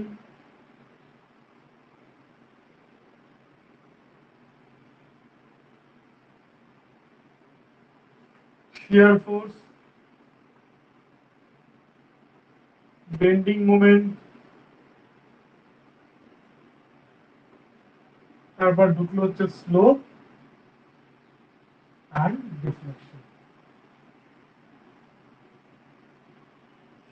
ঠিক আছে, তাহলে এই সবগুলোর মধ্যে আমার একটা সম্পর্ক আছে, and that I have to find it out। না, এটা কালকে হয়েছিল, যেহেতু এটার কোনো রেকর্ডিং আসেনি, বুঝলে তো, সেই জন্য সবাই বলেছে, সেই কারণে আমি এটা আরেকবার রিপিট করে দিচ্ছি।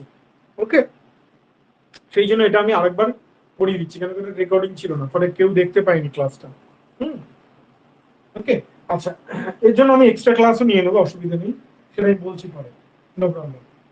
তো এই হয়ে গেল আমার, এটা হয়ে গেল আমার স্লো রিফ্লেকশন। ওকে, তার তোমার ক্ষেত্রে রিভিশন হয়ে যাবে, তোমার ক্ষেত্রে যেটা দেখেছো। হ্যাঁ, অসুবিধা নেই, ভালোই হলো। ওকে, আচ্ছা, এবারে আমাদের সম্পর্ক। না, সম্পর্কটা কি? আচ্ছা, আমরা জানি হচ্ছে, আমরা এবার একটা জিনিস ভালো করে খেয়াল করো, দেখো, এই যে একটা বিম, এই বিমের আমরা সবসময় সেকশন মাপি হচ্ছে এদিক থেকে এদিকে।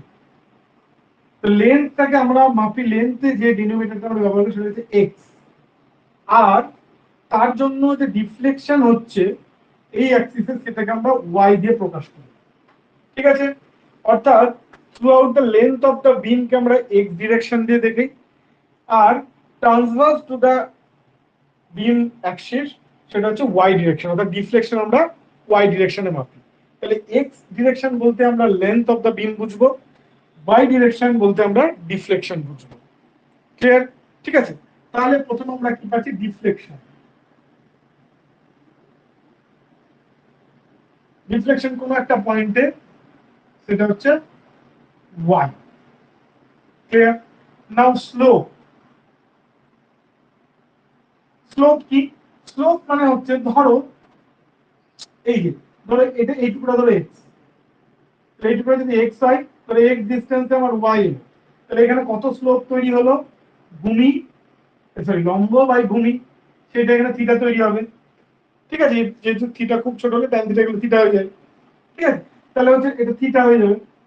তো তাহলে কি হচ্ছে, তাহলে স্লোপ মানে যেটা দাঁড়াচ্ছে হচ্ছে dy বাই dx, অর্থাৎ y বাই x, y এর পার্থক্য বা x এর পার্থক্য, এটা খুব ইজি জানি, স্লোপ মানে এটাই হয় dy dx, ক্লিয়ার? আচ্ছা, নাও এই যে স্লোপ তৈরি হলো তার জন্য কি হলো, একটা কার্ভেচার ক্রিয়েট হলো। এই কার্ভেচারের যে রেডিয়াস এটা r, সেই রেডিয়াসের কি হয়, সেই রেডিয়াস হচ্ছে তার যে সম্পর্ক সেটা হচ্ছে 1/r equals to ei into d2y by dx2। এইটা আমাদেরকে একটুখানি মনে রাখতে হবে, মাইন্ডে, সরি শুধু dy dt।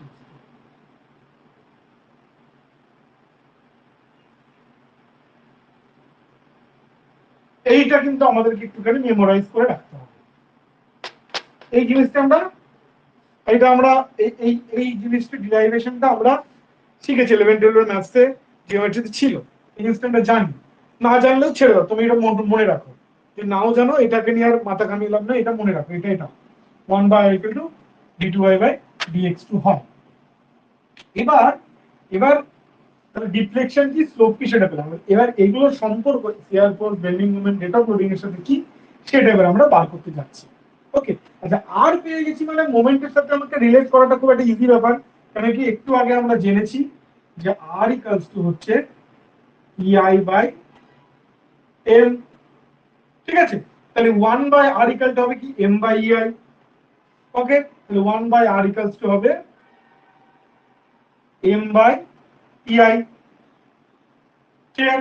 তাহলে এই জিনিসটাকে আমি এখানে যদি লিখি তাহলে কি দাঁড়াবে, তাহলে দাঁড়াবে হচ্ছে মোমেন্ট ইকুয়ালস টু ei, এদিকে চলে এলো, ei into d2y by dx2, ঠিক আছে। m equals to ui dt y by dx2, clear?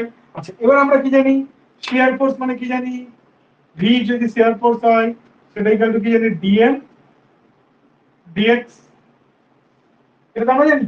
আচ্ছা, নাও মোমেন্ট পেয়েছি, এটাকে যদি আমি ডিরাইভ করি, আরেকবার ডেরিভেটিভ করি, মানে dm dx করি, তাহলে পেয়ে যাব v। তাহলে v will be equals to nothing but ei, এইটার আরেকবার ডেরিভেটিভ মানে হচ্ছে d cube y by dx cube. Okay, now rate of loading মানে কত, dv dx, তার মানে এটা আরো একবার ডেরিভেটিভ করতে হবে, তাহলে হচ্ছে মাইনাস w ইকুয়ালস টু হচ্ছে ei d to the power 4y by e to the power 4, clear? তাহলে এই সম্পর্কটা আমাদেরকে মাথায় রাখতে হবে কিন্তু, ক্লিয়ার?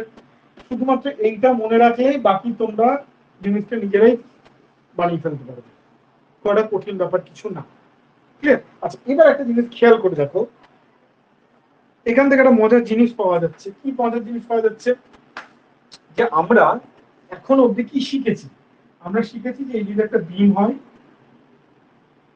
বিমের উপর যদি একটা লোড থাকে, যে কোনো লোড যদি থাকে, তাহলে এই থ্রু আউট দ্য বিম কোথায় কত বেন্ডিং মোমেন্ট হয়, সেটা আমরা জানতে পারি, সেটা আমরা বার করতে পারি। কিভাবে বার করতে পারি, সিম্পল ব্যাপার, আমরা বিএমডি বের করেছি, সেখানে বিএমডি ইকুয়েশন ড্র করেছি, লিখেছি, যে আমরা বার করেছি, অর্থাৎ কোন কোন থ্রু আউট দ্য লেন্থ কোথায় কত বেন্ডিং মোমেন্ট আমরা ইজিলি বার করে ফেলেছি, পারবো, এটা আমরা শিখেছি। ক্লিয়ার? ঠিক আছে। আচ্ছা, অর্থাৎ বেন্ডিং মোমেন্ট যদি আমরা বার করে ফেলতে পারি মিন্স এই যে এম, এই এমটাকে আমরা বার করতে পেরেছি। তাহলে ভালো করে খেয়াল করে দেখো, এই যে রিলেশন ওয়াই কে ডেরিভেটিভ করে ডিওয়াই ডিএক্স, তার ডেরিভেটিভ করলে এম তার সঙ্গে আই গুণ করলে, তার ডেরিভেটিভ করলে বি, তার ডেরিভেটিভ করলে ডাব্লিউ। এবার যদি আমরা উল্টো দিকে যেতে চাই, সেটা কি সম্ভব? হ্যাঁ সম্ভব। অর্থাৎ এটার ইন্টিগ্রেশন করলে এটা পাবো, এটার ইন্টিগ্রেশন করলে এটা পাবো, এটার ইন্টিগ্রেশন করলে এটা পাবো। মানে ডিরাইভেটিভ করে নামছি, তাহলে এগুলো পরপর পেয়ে যাচ্ছি। ঠিক একই রকম যদি ইন্টিগ্রেশন করে নিচ থেকে উপরে উঠি, তাহলে এটার থেকে এটা, এটার থেকে এটা, এটার থেকে এটা, এটার থেকে এটা পাবো। ক্লিয়ার? ডিরাইভেটিভ করে যদি আমি আসতে পারি, ইন্টিগ্রেশন করে আমরা হাঁটতে পারবো। ঠিক আছে, তো এই মেথডোলজিটা আমরা ইউজ করব স্লোপ এবং ডিফ্লেকশনকে বার করার জন্য। একটু পরে এই মেথডোলজিটা উপর দিকে যাবে এবং সেখানে শুরু করা থেকে এই জায়গাটা থেকে কেন তার নিচ থেকে শুরু করতে লাভ নেই। আমার উদ্দেশ্য হচ্ছে স্লোপ ডিফ্লেকশন বার করবো। ঠিক আছে, স্লোপ আর ডিফ্লেকশন বার করতে হবে। কেন কি বেন্ডিং মোমেন্ট, শিয়ার ফোর্স আর ডাব্লিউ এগুলো বার করা আমরা শিখেছি, ডাব্লিউ তোমাদের দিয়ে দেবে, শিখেছি। আমাকে বার করতে হবে স্লোপ। সো আমরা এই লেয়ার অবধি তো বার করতে পারি, তাহলে আমরা এই লেয়ার পর শুরু করবো।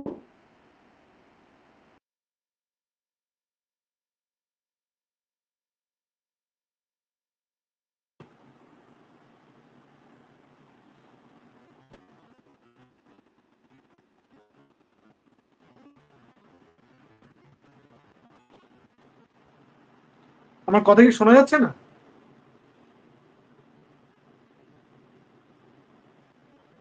কেটে যাচ্ছে, বলো তো।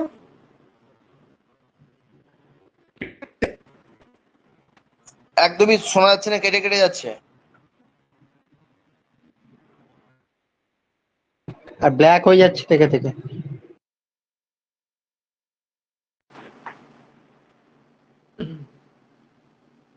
এবার শোনা যাচ্ছে?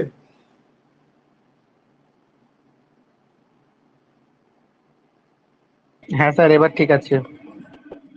ঠিক আছে। আচ্ছা, কতক্ষণ ধরে মানে শোনা যাচ্ছিল না, মানে এটা মানে কতক্ষণ ধরে শোনা যাচ্ছে, তো সেই জায়গাটুকু আমি রিপিট করে দিই। স্যার শুরু করলেন যে এখনই যে ইন্টিগ্রেশন করলে বাড়বে, তখন থেকে আর শোনা যায়নি। ও তাহলে বেশি কিছু হয়নি। ঠিক আছে, ওকে আমি রিপিট করে দিচ্ছি। তাহলে আমি যেটা বলছিলাম যে আমরা ডিরাইভেটিভ করলে এখান থেকে যেভাবে এভাবে নামতে পারি, একটা থেকে একটা আসতে পারি, ঠিক একই রকম যদি আমরা এই জায়গা থেকে ইন্টিগ্রেশন করা শুরু করি, তাহলে কিন্তু আমরা এই অবধি পৌঁছতে পারবো। আমরা এই প্রসিডিওরটাকেই নিয়ে আমরা একটু পরে কাজ করব। ঠিক আছে, আমাদের নেক্সট পড়াশোনার মধ্যে আসবে এই প্রসিডিওরটাকে, মানে এই থিওরিটাকে ধরি যে আমরা এদিক থেকে ইন্টিগ্রেশন করতে করতে উঠবো। ক্লিয়ার? কেন দেখো, কারণটা কি, কেন আমরা এই প্রসিডিওরটাকে নিতে পারি? কারণ হচ্ছে যে আমরা দেখো একটা বিমের থ্রু আউট দ্য সেকশন কোথায় কত বেন্ডিং মোমেন্ট হবে, সেটা আমরা বেন্ডিং মোমেন্ট ইকুয়েশন করবো, পেয়ে যাবো। মানে বিএমডি এসএফডি করতে আমরা শিখে গেছি। তাহলে বিএমডি এসএফডি করতে শিখে গেছি মানে কি, আমরা মোমেন্ট এবং শিয়ার ফোর্স বার করতে শিখে গেছি। ক্লিয়ার? অর্থাৎ এই দুটো লেয়ার আমরা পারি, অর্থাৎ এই লেয়ার অবধি আমরা চলে আসতে পারবো। মানে কোন একটা পয়েন্টে বেন্ডিং মোমেন্ট কত হবে সেটা পেয়ে যাবো, ফলে আমরা এই লেয়ার চলে আসতে পারবো। তাহলে এই লেয়ার থেকে যদি আমরা একটা লেয়ার ইন্টিগ্রেশন করি, তাহলে আমরা স্লোপে চলে আসবো। সেখান থেকে আরেকবার ইন্টিগ্রেশন করি, তাহলে আমরা ডিফ্লেকশনে চলে আসবো। ওকে, তাহলে এই যে মেথডোলজি, অর্থাৎ ইন্টিগ্রেশন করলে নিচ থেকে উপরের দিকে যাওয়া যায়, সেটাকে আমরা ইউজ করব একটা স্লোপ আর ডিফ্লেকশন বার করার জন্য। ক্লিয়ার? তাহলে আমরা এখন যে পড়াশোনাটা করব, যেটা আমরা দেখলাম, সেটা হচ্ছে স্ট্রাকচার অ্যানালাইসিসে আমরা ঢুকবো, সেটা হচ্ছে স্লোপ এবং ডিফ্লেকশন আমাকে বার করতে হবে। কেন কি, আর যে প্যারামিটার গুলো শিয়ার ফোর্স, বেন্ডিং মোমেন্ট, এগুলো আমরা বার করা শিখে গেছি। ঠিক আছে, মানে কত মেটেরিয়ালের ভেতরে স্ট্রেস আসবে, তার জন্য ফেল করতে পারে, এগুলো সব জেনে গেছি। এবার যেটা আরেকটা ধরনের ফেলিয়ার হচ্ছে ডিফ্লেকশন এন্ড স্লোপ, সেইটা কতটা কি হবে সেইটা আমরা বার করতে পারবো। সেটাই বার করব আমরা এই অ্যানালাইসিস বা এই চ্যাপ্টারটাতে, বা এই এখনকার যে অনওয়ার্ডস যে পড়াশোনাটা হবে তাতে। ঠিক আছে, ক্লিয়ার? বুঝতে পেরেছো? আচ্ছা, না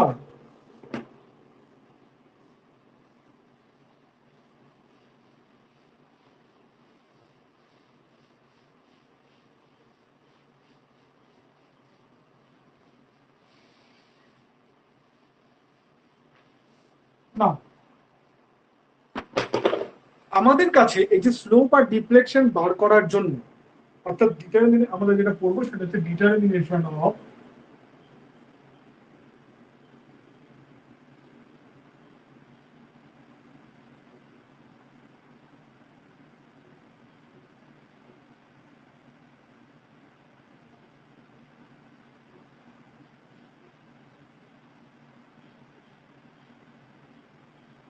বিম। একটা আমরা স্লোপ এবং ডিফ্লেকশন বার করতে চলেছি কার না, বিমের। আমাদের স্কোপ অফ সিলেবাসের মধ্যে বিম আছে, বিমের মধ্যেও বলে দেওয়া আছে তোমার হচ্ছে cantilever and simply supported. Fixed beam team নেই, ফিক্সড বিম, কন্টিনিউয়াস বিম, ওভারহ্যাঙ্গিং নেই। স্লোপ ডিফ্লেকশন আমরা বার করবো কি ক্যান্টিলিভারের অ্যান্ড সিম্পলি সাপোর্টেড, এবং সেই ক্যান্টিলিভার এবং simply supported should be subjected to two types of load, UDL and হচ্ছে পয়েন্ট লোড। ঠিক আছে, ইউভিএল থাকবে না, এটা আমাদের সিলেবাসের মধ্যে রয়েছে। ক্লিয়ার? তাহলে দু ধরনের বিমের কথা আমরা পড়বো, সিম্পলি সাপোর্টেড অ্যান্ড ক্যান্টিলিভার, দু ধরনের লোডের আন্ডারে, পয়েন্ট অ্যান্ড ইউডিএল। ক্লিয়ার? তো এই যে স্লোপ আর ডিফ্লেকশন যে বার করব, ক্লিয়ার, এই বার করার জন্য কোনো আমাদের কাছে শুধুমাত্র একটা প্রসিডিউর আছে তা কিন্তু না, we have number of procedures, অনেক প্রসিডিউর আছে। ঠিক আছে, তার মধ্যে মেন মেন যেগুলো আমরা জানি সেই নোমেনক্লেচারগুলো আমরা একটু জেনে নিই। প্রথমে যেটা আছে ডাবল ইন্টিগ্রেশন মেথড।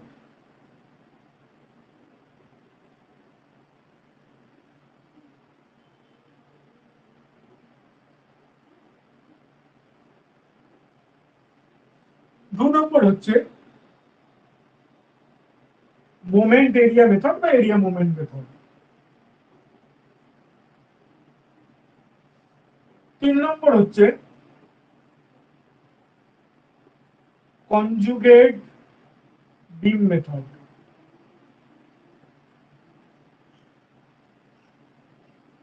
চার নম্বর হচ্ছে স্ট্রেন এনার্জি মেথড।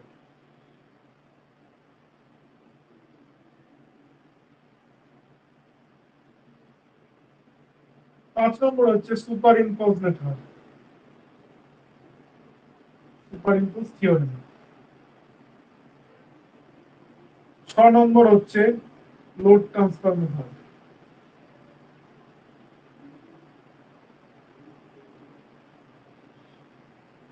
এছাড়া আরো হয়, যেমন ডাবল ইন্টিগ্রেশন মেথডের রিলেটেড ম্যাকলিস মেথড আছে, তারপর হচ্ছে তোমার মোমেন্ট এরিয়া মেথড কে অনেক সময় মোর্স মেথড বলে, তো এরকম প্রচুর আছে, আমি সেটা আছি না।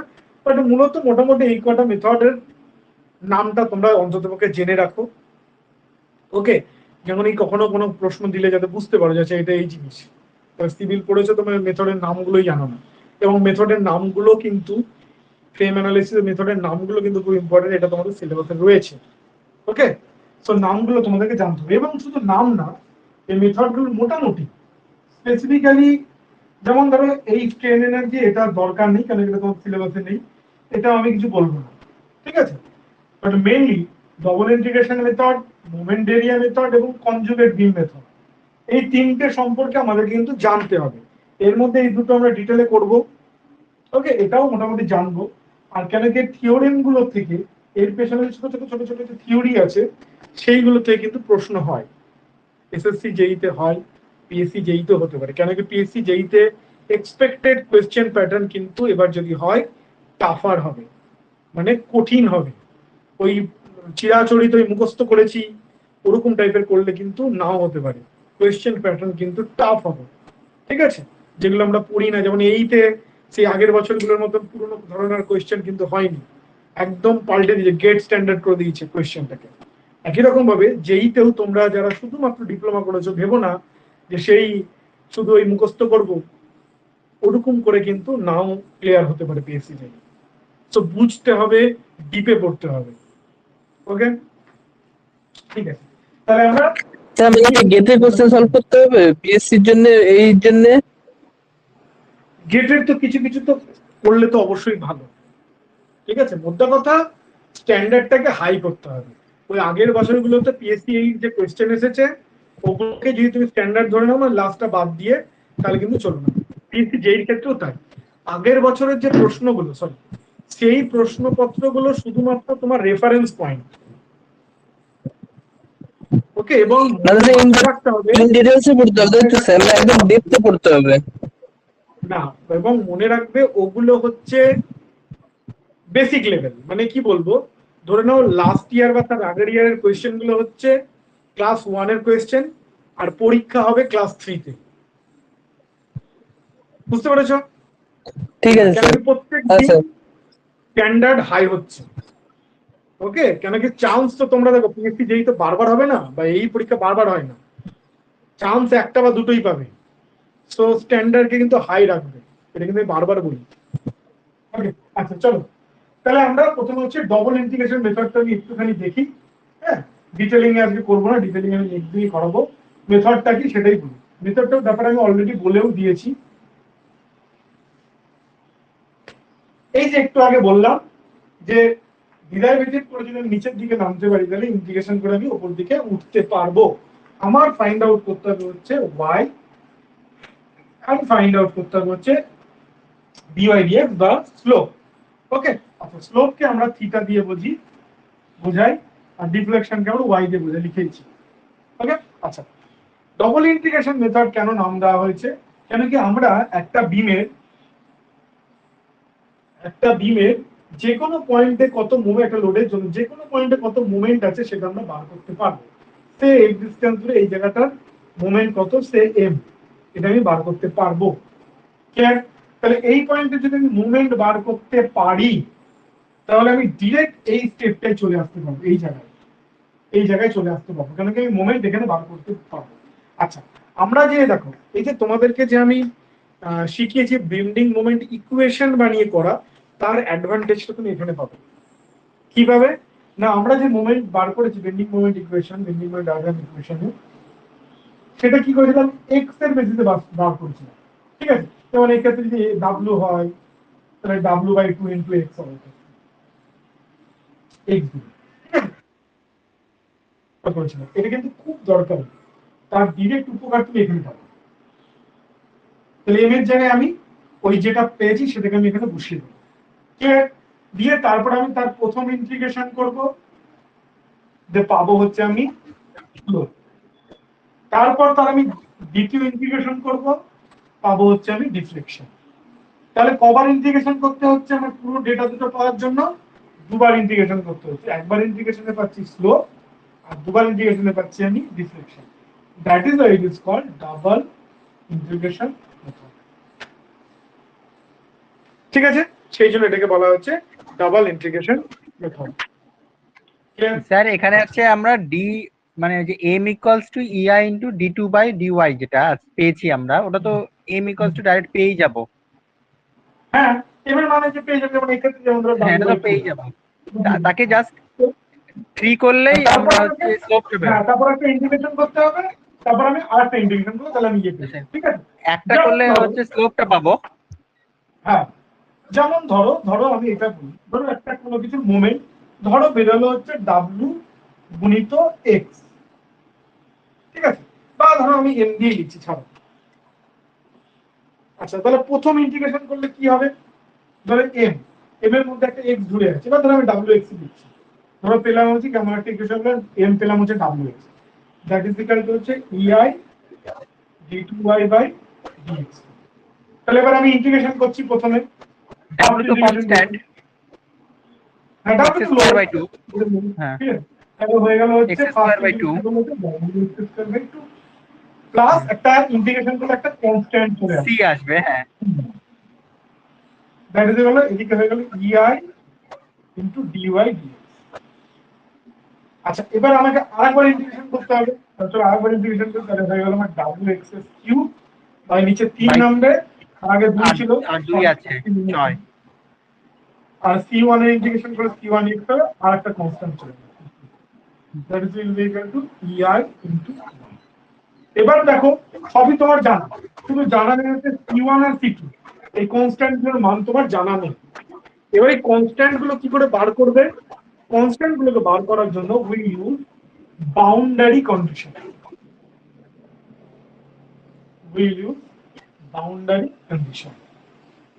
আমরা বাউন্ডারি কন্ডিশন ইউজ করব। না বাউন্ডারি কন্ডিশনটা কি, চলো সেই জিনিসটাকে আমরা একটুখানি দেখে নিই।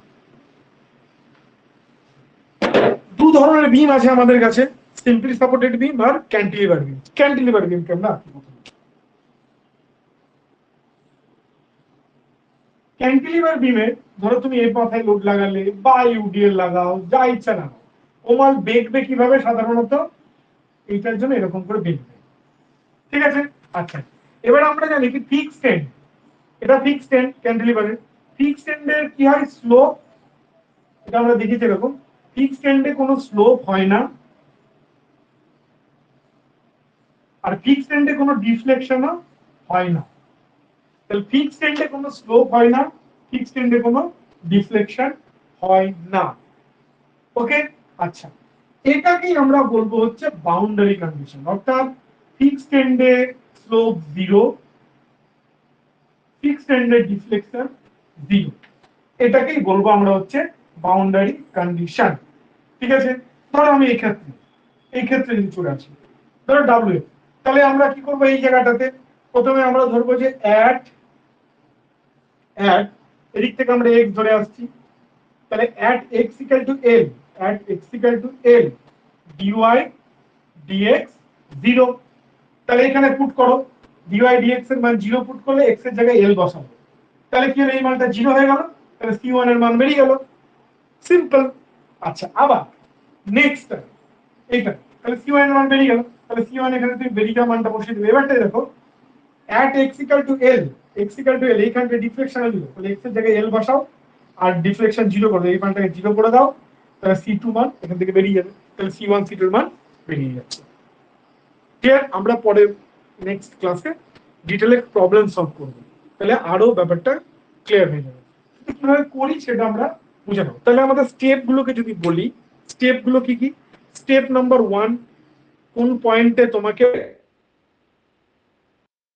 বললাম, আচ্ছা যদি সিম্পলি সাপোর্টেড বিম হয় তাহলে তার বাউন্ডারি কন্ডিশন কি হবে, তাহলে ক্যান্টিলিভার বিমের বাউন্ডারি কন্ডিশন আমি বলে দিলাম। যদি সিম্পলি সাপোর্টেড বিম হয়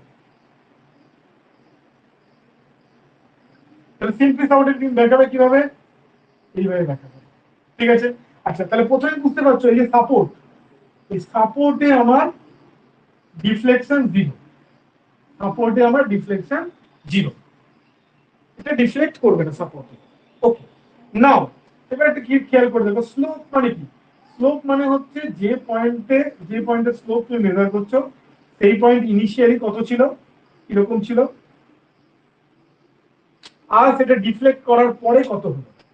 মানে এইটা যেমন এইখানটা এই পয়েন্টের স্লোপ কত, এটা ইনিশিয়ালি এরকম ছিল, আর ডিফ্লেক্ট করার পরে কত হলো, এই যে কার্ভ হলো তার উপর একটা ট্যানজেন্ট, তাহলে এটা হয়ে গেল এখানকার স্লোপ। বাট খেয়াল করে ডিফ্লেকশন হবে এই কার্ভে, মানে এক্ষেত্রে মাঝখানে হবে যদি সিমেট্রিক্যাল লোডিং হয়, যদি সিমেট্রিক্যাল লোডিং হয় তাহলে মাঝখানে, যেখানে ম্যাক্সিমাম ডিফ্লেকশন হবে সেইখানে খেয়াল করে দেখো এই বরাবর তো আগে ছিল, পরে যদি তুমি ট্যানজেন্ট ড্র করো সেটাও এই বরাবরই হবে ট্যানজেন্ট, অর্থাৎ যেখানে ডিফ্লেকশন ম্যাক্সিমাম সেখানে সেখানে স্লোপ 0, অর্থাৎ এই জায়গাটাতে থিটা ইকুয়ালস টু 0। তাহলে এই দুটো হচ্ছে আমার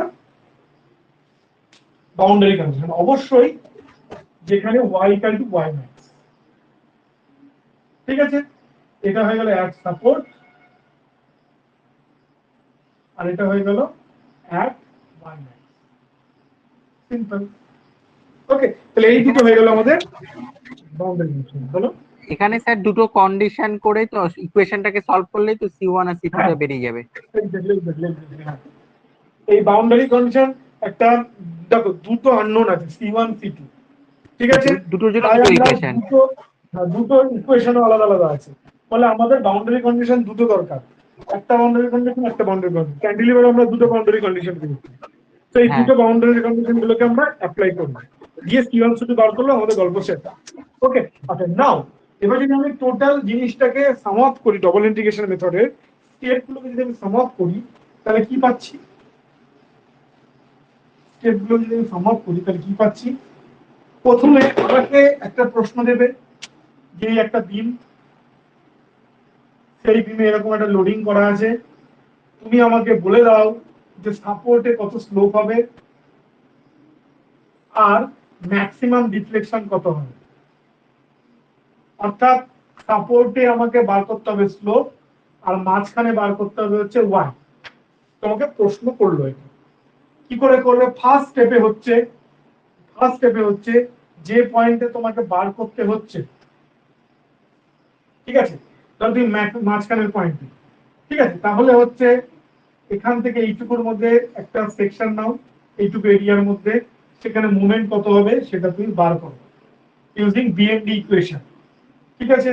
এইটুকুর মাঝখানে তোমার গল্প হচ্ছে সব, তো এইটুকুর মাঝখানে সেকশন নাও, তার মধ্যে মোমেন্ট কত হচ্ছে সেটা বার করো, সেটা বার করে লিখে দাও ইউআই, তারপর এটার ফার্স্ট ইন্টিগ্রেশন করো, বেরিয়ে যাবে ডিওয়াই ডিএক্স, তারপর তুমি একটা আমার ওই যে বাউন্ডারি কন্ডিশন লাগাও, এখান থেকে C1 বেরিয়ে গেল, হয়ে গেল।